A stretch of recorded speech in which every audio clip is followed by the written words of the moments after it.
Jana mukirere mu kirere ntabyo kubona itaka. You can be prosecuted for that. Nyine ni umuturage wo. Uko namenyere gare nyine ngiwe. Ngiye gasetsa njyana nakagare kanje. Kakari kavuye ibirenge.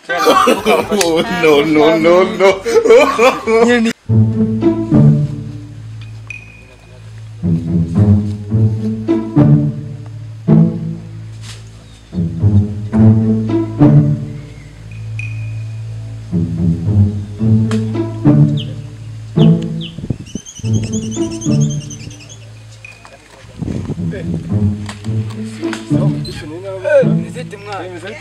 Wabonye mani bari kare mani zukugwe mani kwibona mani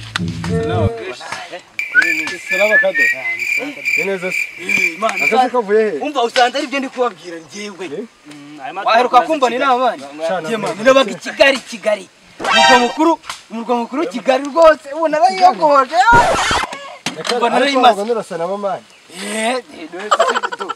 Yewe ni iminsi myinshi kabisa mari dogare buri gigize yo gatora